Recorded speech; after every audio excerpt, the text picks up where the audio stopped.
So, in Bee Swarm Simulator, red and white hives use Starsaw for all of their boosts. Starsaw uses 2 stingers every 30 seconds of usage, which is around 120 to 160 stingers per boost. It's also needed for other parts of the game where attacking or converting your bag is necessary, so shouldn't this resource be easy to get? This is the stinger epidemic. Let me give you a brief overview of the stinger epidemic and why it's so bad. Let me go over what stingers are used for. As I already mentioned, they're used by red and white hives for boosts.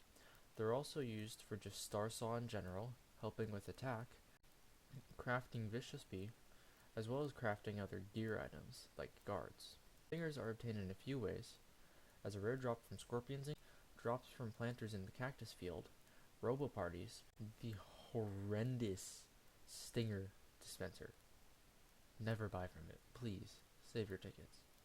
And most commonly, rogue Vicious Bees.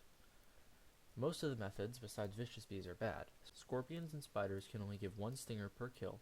Planters are inefficient, especially with how little they drop, and if you plant them repeatedly in cactus field, they'll grow slower each time. Robo parties are okay, but they're harder to complete in the higher levels, and de-leveling doesn't give as good rewards, as well as it's only Beesmith exclusive. This all changed when something called Revolution Macro was introduced.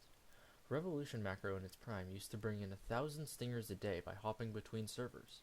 You could even use alt accounts to warp your main account to a server with Vicious Bee to find them faster. However, as it grew in popularity, more and more people started using Revolution Macro to grind stingers. And as more and more people were on Revolution Macro, Vicious Bees began to be sparse. Now, Revolution Macro brings only around 30 stingers a day. However, me and some other YouTubers have been coming up with ideas to fix the stinger shortage. One of the main ideas, started by Mr. Sir, was repeatable Panda Bear quests. His quest line ends after the star tree and doesn't give anything else.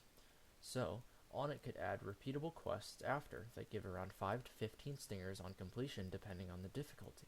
Some other ideas I came up with was add a way to craft night bells, which is a guaranteed Vicious Bee spawn, as well as on it could change the night bells so they always spawn a Vicious Bee closer to your level.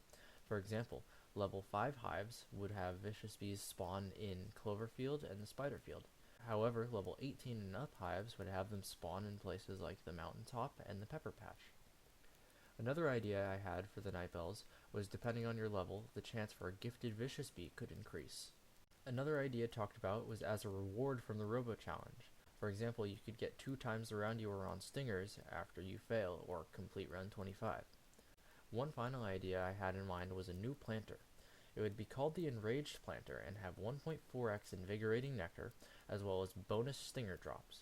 It would grow faster in cactus, mountain, and pepper patch, as well as granting bonus stingers in those fields. And then one more thing. It would also, like many other planters, have a special bonus drop that could be obtained once a month. If you plant it in the chain of cactus, mountain, and pepper field, it will drop 50 stingers, again with a cooldown of 1 month.